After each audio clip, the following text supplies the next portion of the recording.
Salut tout le monde, je vous propose ce soir un spécial country. Au Québec, on a des racines country, des racines western, mais on a aussi un nouveau public et de nouveaux artistes qui empruntent la voie littéralement country, comme aux États-Unis, où les vedettes sont énormes. D'ailleurs, on a un festival qui prend de l'ampleur lui aussi, qui s'appelle le Festival Lasso, qui est présenté en août de l'été qui s'en vient. Et on a pensé donc vous préparer une émission qui nous résume l'état de la situation au Québec. Au Québec, on avait notre musique western qui s'est transformée en country et ça a des ailes maintenant. Il y a plein de jeunes qui font de la musique et qui tournent même. J'entendais à Sirius l'autre fois dans mon auto, il y avait 2 ou 3 chanteurs québécois country d'affilée. Alors, on va parler de tout ça ce soir ou aujourd'hui, dépendamment de l'heure où vous regardez ça, avec Audrey Johnson qui organise le Festival Lasso. On va en parler. C'est la preuve qu'au Québec, c'est en train d'exploser. Salut Audrey. Bonjour. Nous avons avec nous Francis de Grandpré, le grand gagnant de l'album country de la disque. Ben oui, ben oui. Bravo, félicitations. Merci. Et c'est ta gérante, dans le fond? Ben oui. C'est ta gérante et vétéran aussi dans le domaine du country. Au Québec, on peut dire vétéran parce que quand même, hein, ça fait plusieurs années. Véronique Labbé, salut. Bonjour, bonjour. Alors, je vais commencer avec toi parce que c'est toi qui as gagné. Alors, yes.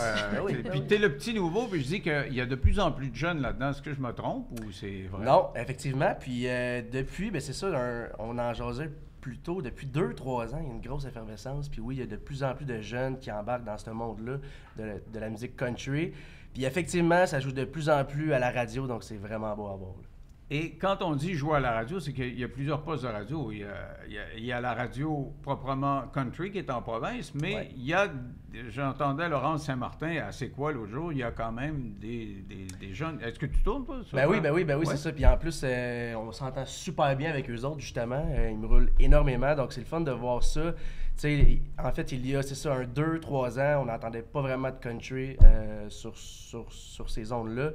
Donc là, c'est le fun de voir qu'on a comme ouvert la porte. Puis là, depuis ce temps-là, ben, il y en a de plus en plus. Puis là, c'est drôle aussi parce que les Morgan Wallen, Look Combs commencent à rentrer dans ces grosses radios-là. Georgia Lines, qui était sûrement un exactement. Des premiers. Puis tu sais, dans le fond, c'est ça, si on recule il y a 10 ans, ça jouait aucunement du country. Ben oui. Donc, non, c'est ça. On voit que les gens en consomment de plus en plus, puis c'est beau à voir. Ah, Véronique, tu es là depuis longtemps. Comment t'expliques ça, là, ce rebondissement-là? Moi, je suis vraiment très heureuse de ça, que j'ai commencé à l'âge de 14 ans et on était boudés dans le country. Même mes amis me regardaient en voulant dire « Hein, tu fais de la musique country, pourquoi? Pourquoi pas de la pop? » Ou, tu sais, j'étais vraiment pas in. Même j'avais un petit chum qui avait un char modifié, là, tu sais, ça commençait, là, puis il me demandait « Mais non, tu t'en vas vraiment dans un festival country que personne ne sait qu'il y a une fête au village, là. » Tu sais, on se rappelle de la folie de Steph Cars. Là, on est vraiment dans cette folie-là. C'est revenu, là. Il y a eu la mode est vraiment littéralement revenue. Steph Cars, c'était quand on dansait la danse continentale. Eki Breaky Dance. Eki Breaky Dance. Danser avec moi, le Eki Breaky Dance. Taper des mains. Ouais, Denis? Un gros classique. Gros classique. Mais bon, c'est ça, le milieu country était boudé, c'était même dénoncé sur les médias at large au Québec. Comment ça dénoncer? Qu'est-ce que tu faisais? Ben, il y avait vraiment... ben oui, je pense qu'il faut le dire. Là, même Mario Pelcha a fait un album Quand le country dit bonjour et a défendu le genre plein de fois.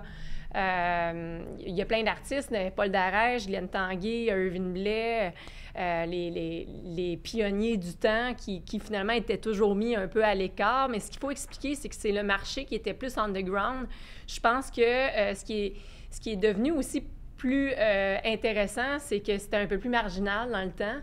Mais je pense que l'industrie country, les artistes se sont palliés à faire des communiqués de presse, à devenir un peu plus commercial.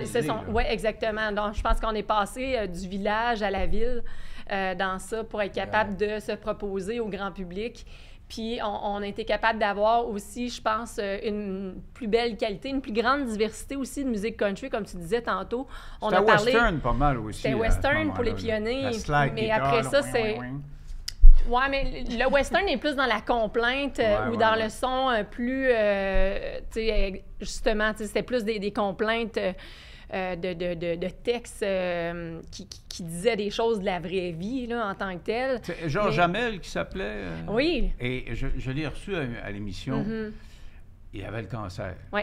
Puis il devait mourir dans quelques mois, là, tu sais. Et il y avait comme rêve, c'est quelqu'un qui m'a dit ça, il y aurait comme rêve là, de communiquer avec le grand public une fois, parce qu'il était tout le temps, justement, dans des Pourtant, il y a eu une des salles. plus belles carrières. Je l'ai fait venir. On a eu des codes d'écoute extraordinaires. Parce que je l'ai annoncé quelques jours avant, là, si vous aimez ça, le country, Georges Hamel, et tout le monde savait qu'il était malade. Alors, ses fans, puis les fans du country, puis du western au Québec avaient regardé l'émission. Et ça avait été une très belle émission. Surtout que, tu sais, je parlais avec un chanteur country, mais un gars qui allait mourir, puis il avait une belle philosophie de vie. Mais un monsieur vraiment extraordinaire. Mais tu sais, Georges, là, on arrivait dans les galas, là, puis j'étais dans la même catégorie que lui, puis on se regardait, puis on était plus dans l'underground versus Mario Pécha, Isabelle Boulay, qui était dans la même catégorie, puis on se regardait. Puis, tu sais, j'ai quand même 1,4 million d'albums vendus, mais tu sais, il n'a pas gagné, là. Tu sais, parce que la catégorie était beaucoup plus visée sur le commercial, parce que dans le fond, il faut se le dire, tu sais, d'un point de vue commercial, qu'est-ce qui est plus mainstream fait que des fois, ça brille un peu plus, puis qu'on pense que c'est ce qui marche vraiment, tu sais. Mais bref, le country s'est diversifié. Audrey, elle le voit clairement dans toute sa mise en marché qu'elle doit faire. Tu sais, Festival de Saint-Tite, je l'ai fait 25 ans, à main, à rencontrer les gens. Puis le country, c'est vraiment, on passe vraiment du country traditionnel, du western, du country hillbillies, du new country qui est pop. Mais tu sais, le new country est du new country, tu sais. À un moment donné, il y a toujours une mode qui évolue. Tu sais, il y avait Dolly Parton, Shania Twain, Garth Brooks versus Luke Combs. Je pense que, tu sais, on a toujours des comparations possibles à faire, tu sais. Mais tant mieux, ça évolue. Oui, mais Audrey, est-ce que c'est pas les Américains qui sont en train de donner un grand coup qui nous pousse? Parce que leur star système du country est beaucoup plus fort que le nôtre, puis c'est comme si le nôtre est en train de se connecter là-dessus. Là. C'est sûr que ça fait partie de l'équation. Là. Je pense qu'on peut pas nier ça. Les Morgan Wallen, les Luke Bryan, puis tu sais, Luke Bryan jouait ici avant tout le monde. Ça a été comme les premiers qui ont... Brad Paisley. Ouais, Sam Hunt. Il y a comme une couple d'artistes comme ça qui ont comme réussi à trouver leur place. Ils jouaient à la radio, mais... Dans nos playlists, c'est plus, ça. C'est ça. C'est le web qui a changé la donne, je pense. C'est ça. Ouais. Parce que la réalité, c'est que la musique country, tu sais, on avait accès à des albums ici au Québec, mais on n'avait pas accès de ce qui se passait aux États, tandis que le web a fait qu'on a été... je pense que la commercialisation a été vraiment en ligne. C'est la démocratisation. Ont été, ouais, c'est ça. Avant, tu avais CMT, c'était tout. Là. Qu'est-ce qui pouvait nous rassembler? Il y avait CMT qui, ici, on pouvait l'écouter, mais après ça, ben, on ne l'avait plus à télé. Fait que là, on n'avait plus rien. Le web a embarqué. Puis des événements comme qui a fait la différence. Mais effectivement, je pense que c'est effectivement le web, YouTube, tu sais, les plateformes de streaming qui ont définitivement participé à ça. Tu penses à des Taylor Swift qui était une artiste qui n'est pas née dans un milieu country, qui a décidé « je vais faire du country », puis qui est devenue une superstar globale. Exact. Puis bon, maintenant, elle s'est éloignée un peu de ça, mais elle a quand même navigué là-dedans pendant longtemps. Puis je pense que moi, c'est à travers, entre autres, elle, que j'ai découvert beaucoup de country parce que j'écoutais ses vidéos sur YouTube, j'aimais la voir en entrevue, fait qu'il y a comme un peu cette... Je pense qu'à l'Internet, effectivement, t'as raison. Tu l'écoutais-tu sur CMT à l'époque? Non. Tu l'as pas découvert là? Non, c'était vraiment, je pense que c'était comme en écoutant Ellen, puis des trucs comme ça. Ah là, ouais? Ouais. Puis elle faisait des apparitions dans les talk shows. Ouais, exact. Mais toi, tu as découvert ça comment? Parce que tu étais assez jeune. C'est-tu dans ta famille ou... Non, écoute, moi, la musique country est rentrée dans ma vie en 2017 avec Luke Combs. Dans le fond, c'est ça, on revient tout le temps ce chanteur-là. Quoi avant? Écoute, c'était plus du québécois, du Caïn, les Cowboys fringants, justement. Donc, tu sais, c'est ça. La musique country, c'était pas vraiment présent dans ma vie avant ça. Donc, c'est un soir, j'étais autour d'un feu avec mes chums, puis j'ai entendu Beautiful Crazy de Luke Combs. J'ai fait, OK, j'adore tellement ça. Fait que j'ai été voir ses autres chansons. Puis j'ai comme un peu le même grain de voix que lui. Fait que là, je me suis mis à en gratter tranquillement. Puis en fait, c'est à partir de là que je me suis dit, je veux faire du country. Puis même que lorsque je suis rentré à La Voix en 2020, je me suis comme identifié en tant que country boy. C'était vraiment le vibe. En fait, c'est le vibe que j'aime faire. Puis ben, c'est ça, depuis ce temps-là, c'est ce que je fais. Qu'est-ce que tes chums qui aimaient d'autres genres de musique t'ont dit quand t'es rentré là-dedans? Là? Ben, tu sais, en fait, ça me ressemble énormément parce que oui, la musique country, c'est un style de musique, mais il y a aussi, oui, il y a l'instrumental qui vient avec ça, mais il y a aussi les thèmes qu'on parle dans nos chansons. Tu sais, moi, c'est ça, je suis un gars de bois, de chasse, de pêche, puis on s'entend que dans la musique country, ça parle énormément de ça. Donc, c'était facile pour moi aussi, lors de la création de mon album, de jaser de ça. T'sais. Écoute, j'ai une tune qui parle de chasse, de pêche. Soir de quai. Ben, en fait, le titre de mon album, c'est Soir de quai. Donc, on s'entend que sur un quai, c'est là qu'on part pour aller à la pêche, c'est là qu'on part pour aller à la chasse, c'est là qu'on prend une petite bière avec les chums. Donc, tout se passe là. Donc, c'était plus facile pour moi de jaser de ça au travers de mes chansons. Puis, indirectement, je me suis mis à faire du country parce que c'est ça. Même autant instrumentalement, du banjo, du steel, c'est ce que j'aime. Puis, ben, les thèmes aussi de chansons. Tout ça ensemble m'a fait en sorte que je me suis lancé dans la musique country. Tu sais que ton réalisateur d'album, c'est un de mes grands chums. C'est un des tops, ça. Michel Frankel. J'ai fait 2 albums avec lui. Ah ouais? C'était vraiment un kingpin. 2 albums parce que tu chantais avant? Ben, je chante des fois, il y a une guitare, je suis juste plus capable de jouer. Est-ce que c'est sur des plateformes, ça? Ah oui, tu iras ça a voir. été lancé. Tape Hey, Denis on Lévesque, j'ai sait, 2 on sait albums. quoi faire après le podcast. 2 albums. Ben oui, ben là, je joue plus de guitare, puis c'était un gros deuil, mais je veux acheter un piano puis en mettre un dans le coin là parce que je joue du piano quand même. OK. Mais oui, Mike, Ah non, mais c'est vraiment... exceptionnel. Alors, Exceptionnel. parce qu'il y a des grands musiciens dans ce domaine-là. Les gens ont tendance à penser que c'est country, c'est pas comme le gars qui fait ses grands solos. C'est facile. Ouais, ils pensent que c'est facile, c'est pas ça pantoute. Mais c'est bien beau être bon, mais il faut aussi que tu aies le vibe de l'artiste, tu sais. T'as bien beau faire des gros solos de n'importe quoi. Exactement, tu sais. Fait il faut que le réalisateur avec l'artiste, que ça se blende bien, puis avec Mike, c'est ce qui s'est produit. Puis on a gagné l'album country ensemble, donc c'est vraiment le fun. Dis-moi, Audrey, est-ce que... Là, on parlait de musique américaine. Est-ce qu'il y a des jeunes Québécois qui chantent à l'assaut? Parce que vous avez eu 2 éditions, hein, c'est ça? Oui, exactement. On a eu 2 éditions. Oui, c'est sûr que pour nous, la scène locale est super importante. Je pense qu'il y a du beau talent au Québec. Il y en a, Francis Véros en sont 2 bons exemples. J'ai lu à quelque part que tu avais été le premier francophone sur la scène de l'assaut. Je me suis trompé? Le premier engagé, puis après ça, il y en a eu d'autres. Oui, c'est ça. Ben ouais, c'est parce que l'édition 2020 n'a jamais eu lieu, donc ça a été un petit peu compliqué. Là. Le premier engagé, mais tu n'as pas chanté. C'est bon. C'est ça l'affaire. Mais oui, donc oui, on essaie définitivement d'intégrer le plus d'artistes québécois. Il y a plein de gens, on a eu des porte-paroles à chaque année. On a eu Matt Lang la première année, qui était notre porte-parole. On a eu Brittany Kennel, qui était l'année passée, qui était notre porte-parole. Puis c'est des artistes locaux qui se produisent beaucoup dans la scène autour d'ici. Fait que oui, on se garde à peu près, on a comme une dizaine d'artistes locaux qui performent à chaque année. Et il y a la mode country aussi vestimentaire. Là, je t'ai vu arriver, tu as des bottes de cowboy, mais tu as quand même... Est-ce que tu travailles ton look en fonction Ben, de tu sais, Il y a ça? 20 Comment ça casquettes, marche? je te confirme. 20, j'en ai Ah, ouais. 157. Mais tu mets pas de chapeau de cowboy? Non, écoute, Ça, c'est passé date. Là. Est-ce que ce serait C'est pas ringard, passé comme date. disent les Français? En fait, moi, je l'assume, ça me fait pas bien. T'sais. J'ai comme une trop grosse tête. Ah, OK.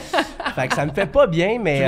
Tu lavais ta grosse tête avant de chanter? Ah, ouais, OK, ouais. donc t'as pas la tête en flèche. Non, puis là, en plus, j'ai les cheveux longs, fait qu'elle est encore plus grosse, tu sais. Mais non, c'est ça, moi, je porte seulement des casquettes, mais j'en ai, mais c'est ça, je les porte pas, les Mais c'est intéressant beaux chapeaux. aussi de voir, parce qu'on l'a constaté avec le public et les artistes sur scène, il y a l'idée des bottes de cowboy qui sont présentes, surtout chez les femmes, Ouais. les hommes aussi, mais beaucoup les femmes. Puis le chapeau de cowboy, c'est comme un costume, mais la plupart des artistes n'en portent pas. La plupart des gars ont des casquettes sur la tête, sont en running shoes, puis... Exact. Il y a Des comme petites un- jeans trouées, une Ouais. petite camisole, ce que je porte aussi, Mais un là, gars, ça mettons, durant les donne rien, festivals. là. C'est nous autres, les Ouais, filles, effectivement, on qui est tout moins le temps- complexe. là. Mais quand même, il y a des ceinturons puis qui se vendent cher. Je suis allé à quelques reprises là, à Saint-Tite, puis j'avais acheté des bottes country. Ouais. Moi, je les mets pas tellement souvent, mais ma blonde met les siennes. Mais ça coûtait cher. J'ai une dizaine de paires, moi, dans mon garde-robe de bottes de cowboy. Ah, donc? C'est sûr qu'après Écoute, 25 ans de métier, 200-300 là, piastres, mais cher. ça rentre. Ben, tu sais, ça fait 25 ans que je chante à m'amener. Ah, OK, je me ouais, suis, ça coûtait 25 piastres à une époque. C'est ça, exactement. Non, Ah, c'est pour plus le vrai, même c'est prix, là. à 300 piastres Ouais. facile la paire de bottes, mais tu sais, je suis une tripeuse. J'aime vraiment ça. Pour être honnête, je les mets. Regarde, présentement, j'ai mes bottes de cowboy, bottillon, puis c'est juste la petite ceinture, tu sais. Je suis girly dans le style de country. Puis, tu sais, ce qui est le fun, c'est que dans le temps, je me cachais un peu plus parce que c'était pas tant à la mode. Présentement, dans toutes les boutiques, peu importe que tu es country ou pas, c'est même le vintage à la mode. Le vintage revient beaucoup. On parle beaucoup du new country, mais en même temps, la musique country vintage, vraiment le country traditionnel revient en force avec un flow peut-être un petit peu R&B dans la manière de chanter. Moi, j'avais l'impression que c'était plus rock, là, ceux que j'ai entendus. non, peut-être on peut, plus rock. Ah ouais? Mais tu sais, à ce temps, on a du country pop, du country rock, du country folk, du bluegrass. Écoute, Quand est-ce que c'est plus tellement. country? Quand est-ce que c'est country puis quand est-ce que ça l'est pas? Ah, ça, Là est la question. on le sait pas encore. Tu sais, c'est ça, dans le fond, il y a C'est des... dans le feeling? C'est dans les paroles? Il y a des artistes, mais en fait, c'est ça, c'est l'instrumental, c'est dans les thèmes des chansons aussi. Donc, tout ça ensemble, mais tu sais, à l'heure où on se parle, c'est dur de dire, OK, ça, c'est country ou pas. C'est tellement mélangé, C'est ça qui même est rendu weird, le là. folk québécois est même imprégné du son country. Tu sais, avant, c'était comme, fallait pas que tu le dises que tu faisais du country. Tu sais, c'était vraiment même caché. Tandis que là, ben tant mieux si ça se mélange puis que ça fait l'affaire à tout le monde parce que c'est trop businessment payant d'un sens. Tu sais. Alors qu'avant, il fallait le montrer. Je me souviens de Wally Lamotte. Là, il arrivait là, avec son chapeau. Puis c'est Laurent de Chavoilé. Vous êtes un peu jeune. C'était un événement en soi là, quand ça arrivait. Oui, mais il y avait aussi un show. C'était la seule place au Québec où tu pouvais entendre de la musique country à ce moment-là. Il faisait le tour des villages, dans les salles de réception. Puis c'était l'événement de la semaine ou du mois même que tu devais pas manquer parce que c'était vraiment un peu justement le party de famille que tout le monde attendait quand tu sais. Tandis qu'aujourd'hui, il y a tellement d'événements, c'est assez incroyable que... Mais tu sais, il y a 10 ans, qui aurait dit qu'il y aurait un festival country à Montréal? Ben oui, c'est vrai. Honnêtement. Vous autres, y auriez-vous, toi, tu es avec Evenco, Oui, c'est ça? exact. Y auriez-vous pensé de vous-même s'il n'y avait pas eu cet engouement-là? Ben, je pense que, en fait, on Il y l'a a eu des constaté rodéos quand Luke Bryan est venu au Centre Bell, je pense que c'est en 2015, là, 2015-2016, puis que ça C'était plein, puis vous pensiez pas que ça allait être ça plein, s'est c'est vendu à un claquement de doigts. C'était incroyable. Moi, j'étais pour vrai sidérée de ça. Là, Ouais. puis je pensais pas que ça allait être aussi jeune. Autant, tu sais, Brad Paisley avait passé avant. Ça avait été dur un peu, puis slow, sa vente, je me rappelle. Je travaillais pas dans les bureaux d'Evenco, mais à force de jaser un peu. Mais quand j'avais su pour Luke Bryan, j'étais sidérée que c'était aussi... Et vous autres aussi, vous pensez pas que les jeunes embarquaient là-dedans? Pas du tout. Puis, tu sais, nous, ça nous a un peu mis la puce à l'oreille. Montréal n'est pas considéré comme un marché country, historiquement. Fait que les tournées country ne venaient pas à Montréal. Ça me fait qu'on rire, a c'est pas, là. KVL, la fin de Ça me fait semaine. rire, ça, parce que les premières radios country ont été à Ben oui, Montréal. c'est Les KVL. gens qui sont de Montréal, c'est des gens de la région Ouais, qui parlent de la mais- Gaspésie, de l'Acadie, de la Beauce, puis qui viennent faire la construction ici chaque semaine. C'est tout du monde de la région. Ouais. Mais on n'avait pas de station comme récemment, dans les dernières ouais. années, il n'y en avait pas. Puis le country, ça roule sur la radio. C'est un des seuls styles musicaux qui roule encore sur la radio. Donc, une ville qui n'a pas de radio country, ça vaut pas la peine d'y aller parce qu'il y a comme, on se dit, ben 1+1, mais avec l'Internet, je pense que c'est là que ça a ouvert les valves, en fait. Il y a un artiste qui me disait, il y a juste le country qui vend encore des disques. C'est vrai, ça? Vendez-vous encore des disques par rapport à la pop, là? Ben, de moitié que de... Tu sais, j'ai fait le festival de Saint-Tite, je vendais mon merch carrément. J'ai été une des premières artistes à le faire dans la rue dans le temps que ça se Promenais avec faisait ton encore. disque? Non, j'avais un kiosque avec Ah, ma ok. mère, les Orwa, qui pendant des années, j'ai chanté avec elle. J'avais fait 4 albums avec elle. Puis, ben écoute, dans le temps, tu t'arrangeais, c'était comme ça. Hein? Puis bon, ça l'a gradué, ça l'a monté d'échelle en échelle. On a arrêté de faire ça d'un certain sens, mais il reste que la vente était vraiment main à main. Il y avait vraiment quelque chose de facile, puis en complicité avec le public, c'était facile. Mais je te dirais que avant la pandémie, là, de moitié, je coupais mes ventes. Là. Fait que c'était même plus impensable d'avoir toute cette infrastructure-là à penser parce que c'était pas assez payant. Non. On en vend encore aujourd'hui. Les gens, je pense que l'album, ils le voient comme une carte postale à faire signer à leur artiste et non nécessairement de exactement l'écouter. Ah, OK. On le voit là, par la vente en ligne. Francis et moi, ou même Laurence Saint-Martin, on a nos albums en ligne, on en vend encore. Mais les gens aiment plus avoir le côté j'ai quelque chose en main signé par l'artiste. Je pense qu'on est beaucoup plus dans la nostalgie que de l'acheter pour l'écouter en tant que tel. Donc, est-ce payant de chanter du country? De faire la musique C'est tout celui court. qui en vend plus de l'album de l'année. En termes de vente physique, non. Mais c'est sûr que c'est ça, quand on joue dans les radios, c'est sûr que ça l'est un petit peu plus, on s'entend, tu sais, mais... C'est les spectacles C'est qui les surtout spectacles. qui Ben sont oui, payants. c'est ça, en fait, c'est ça, il faut... Puis il tu faut tournes en faire. partout en province. Est-ce que tu remplis plus en province ou... Écoute, c'est drôle, ben tu sais, à date, en festival, ça va super bien. C'est sûr qu'en festival, c'est dur de dire si les gens sont là pour toi ou pas, tu sais, parce que c'est ça, Ils sont là pour la brochette. il y a comme des line-up. Mais non, écoute, en salle, à date, pour vrai, ça va tellement bien. Autant dans les grosses villes qu'en région. Donc, je pense que... T'étais fébrile aussi de commencer ça parce que c'était ta première tournée. En tu sais. fait, j'avais peur, c'est ça. Tu sais, moi, en fait, ma grosse peur, c'était, OK, là, on rentre en salle, est-ce que les gens vont être présents? Puis les gens sont là, puis ils chantent mes chansons. Puis ça, pour un artiste, c'est tellement le plus beau des cadeaux. Là, ouais. Tu sais, non seulement c'est plein, mais en plus, les gens sont là, puis ils chantent les 11 chansons de ton album, et pas seulement les 3-4 chansons qui jouent dans les radios. C'est ça qui est fou. Ce qu'il faut mettre en perspective, c'est que au Québec, tu sais, il y a eu Robbie Johnson, Matt Lang qui chantaient en anglais, qui ont vraiment comme amené... puis tu sais, Matt Lang, il a vraiment travaillé à amener l'anglophone, où c'était les jeunes qui écoutaient, consommaient ce genre-là, aller en salle. C'était pas d'emblée facile, là, on va se le dire, parce que c'était comme une nouvelle crowd à démarcher en salle qui achetait plus de spectacles en salle. Il allait juste en festival. Fait que ça a été comme, je pense, et là, Francis, ça fait quand même pas longtemps que son album est sorti. Fait qu'en français, en plus, oui, il joue beaucoup sur les radios, mais tu sais, en tant que productrice ou même gérante, moi, je le regardais, je fais, OK, ben t'es comme le seul ou dans les rares, qui a commencé à affronter les salles. Puis dire, on amène la crowd en salle, c'est un défi là, en soi. Là. Les Saint-Tite, là-dedans, c'est quoi? C'est le Saint... la Mecque? Saint-Tite, c'est tous les styles de... En fait, c'est que Saint-Tite réunit tous les styles, les passions réunies en un même endroit. La danse country, le côté équestre, le côté rodéo, la musique country, le genre, le costume, la brosse. Il faut y avoir été. Moi, je suis allé quelques fois, puis la première fois, j'ai vraiment pogné de quoi, comme on dit en latin. Là. C'était quelque chose. Mais c'est tout ça ensemble, le party de famille. Je faisais mon émission de là, puis j'avais l'impression que c'était tous mes oncles, mes tantes, mes cousins, tout le monde me connaissait, ils savaient Denis. C'est ça le country. C'est ça le country. Vraiment le fun. Mais moi, en plus, à Saint-Tite, c'est rare que je prenne un petit coup avant un show, mais là, on dirait que j'avais le droit. Ah ouais? Mais si t'es trop à charge de même, pas l'air. Je te confirme qu'Alençon n'a pas été avec les éclairs. Ben non. Mais écoute, à Saint-Tite, ça a été dans mon top 3 des meilleurs shows de ma vie. Ouais. Ah ouais? J'étais bien, Denis. Puis même que mon band, tu sais, ils prennent tout le temps un shooter ou deux avant, puis là, ça y allait au toast, puis écoute, on a eu une soirée ça a shooté solide. Ça a shooté pour ta première solide. fois à Saint-Tite, c'était marquant. Exactement. Fait que c'est ça, il y avait du monde en masse, on a fait le party, puis c'est ça. Fait que, tu sais, on dirait que j'étais comme obligé de prendre une tasse avant, tu sais, une tasse, 2 tasses, 3 tasses. Puis là, il y a un gros succès western d'antan qu'on chantait il y a 50 ans au Saguenay. C'était une bière, 2 bières, et puis 3 bières. Et voilà. C'était ça la toune. Et Saint-Tite, pour vous autres, ça veut dire quoi?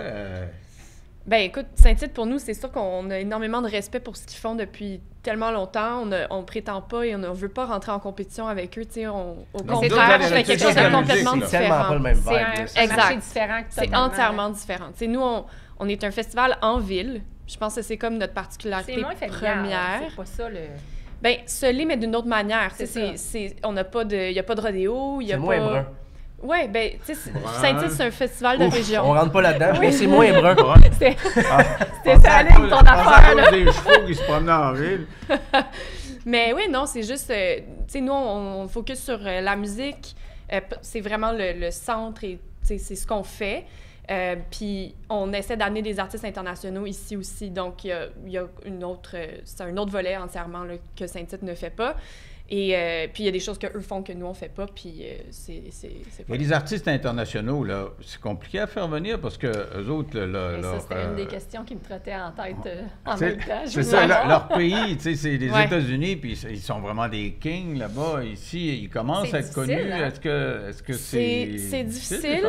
C'est difficile, c'est l'est de moins en moins, je dirais. Je pense que là, tu sais, avec les 2 premières éditions de l'Assaut, ils ont vu qu'il y avait un public. Exact. Il y a un public, il y a de l'intérêt. Il y a Morgan Wallen qui est venu au Centre Bell, Chris Stapleton qui a fait le Centre Bell, qui a joué à l'Assaut l'été dernier, pardon.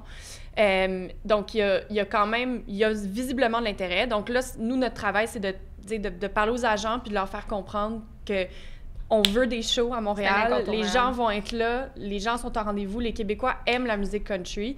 Puis, tu sais, on a la chance de travailler avec des agents qui, de plus en plus, commencent à comprendre, puis qui en parlent à leurs artistes, puis qui vendent la sauce. Puis on a eu, par exemple, la première année, on a eu Kelsea Ballerini, qui était notre sub-headliner là, à l'assaut. Puis elle a perdu ses valises en s'en venant ici, donc elle a comme du tout... Tu sais, elle est allée magasiner au centre-ville pour s'acheter son linge avant de monter sur scène, puis elle a tellement aimé Montréal qu'elle a fini par passer comme 3-4 jours de plus, puis elle a dit que c'était comme un de ses shows préférés, puis elle est revenue à Nashville, puis elle en a parlé à plein de monde.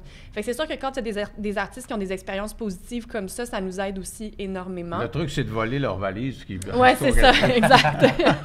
Exactement. Mais non, fait que c'est un travail qui est c'est quoi les gros noms qui s'en viennent? Oh là là là là! J'espérais tellement que tu poses ça comme question. Oui, c'est ça. Oui, c'est quand que ça passe, ça? Dans quelques jours. Ouais. Non, mais on a une annonce qui s'en vient en décembre, donc moi, je vous dis de garder les yeux ouverts pour décembre. J'en dirai pas plus. Et toi, tes projets, c'est quoi? Ben là, en fait, on se lance dans un deuxième album. Donc, ça sort en mai 2024. Avec Michel encore? Ben oui, Okay. Ben oui, absolument. C'est le meilleur. Ben oui. Donc c'est ça s'en vient vite.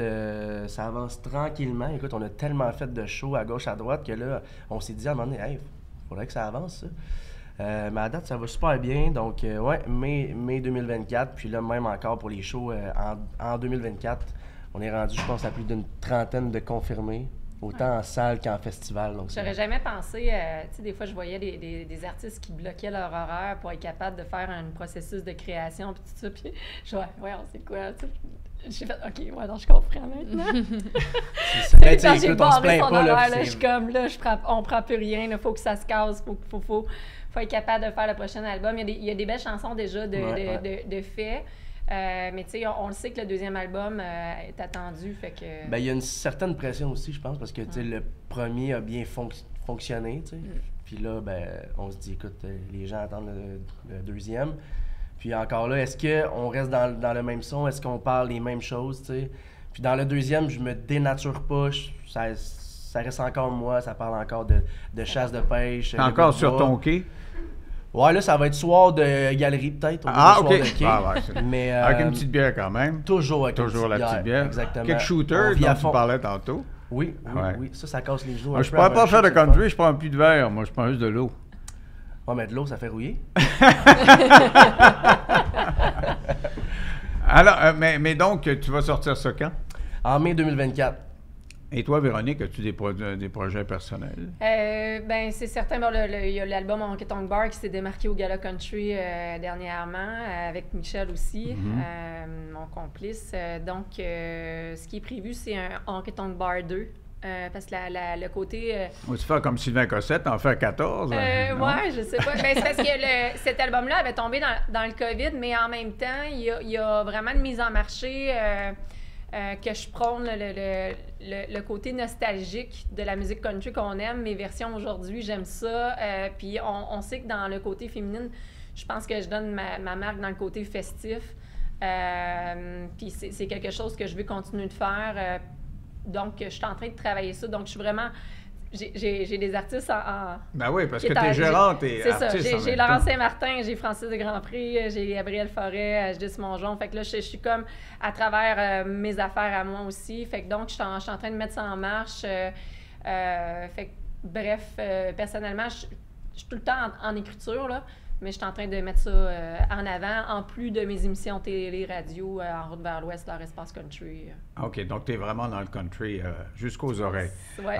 L'assaut, c'est quelle date, ça? C'est le 16-17 août. Alors, on a le temps de se 2024. préparer, puis on va voir la grande annonce dans les prochains jours. Hey, on va terminer. J'aimerais ça que tu choisisses une toune qu'on pourrait écouter là, pour s'en aller à la petite pause qu'on aura. Parce qu'au retour, un peu dans la même idée, on a un couple, il s'appelle le Good Couple. Moi, j'ai pitonné sur Internet en commençant cette série-là là, pour connaître un peu le web. Et c'est un couple qui s'en va aux Bahamas, fonder un ranch pour les touristes avec des chevaux, Je disais, tiens, c'est un peu raccord avec le country. malade. Pour y aller, Je suis on va disponible écouter s'il y a une de besoin tes tunes. d'aide. Ce serait quelle tune? Une. T'aimerais ça y besoin aller? qu'on fasse de la Je peux me promotion sacrifier. Ben oui, pour votre affaire. Ok, on donc va là, aller c'est faire un On tour y aller en pour fixer vacances, les c'est au zen. Bahamas. C'est une de mes chansons à moi. Oui, oui, à toi. OK. Ben oui, on va hey, te plugger un peu. checker ton ta Ah affaire. ouais, playlist, là, maintenant, j'étais j'étais comme, comme, là, ok, là, c'est c'est vrai quoi que ma t'as tune huit du albums, moment dans Non, ma non, la playlist? tienne. Je le savais même pas. Écoute, t'es supposé écoute- d'être le meilleur là, d'après la disque. Là. Ah Alors, ben, écoute, une tune... Bang, bang, écoute, faut que ça Ouais, paye, mais là, faut qu'il y ait une ressemblance avec les chevaux puis tout ça, là. Non, pas OK, ben bon, il va avec Bang Bang. Bang Une Bang! explosée. Ben oui. Merci à vous trois, Hey, c'était un bien gros bien merci. fun. Merci. Bye bye, à la Merci. prochaine. Merci Salut. beaucoup.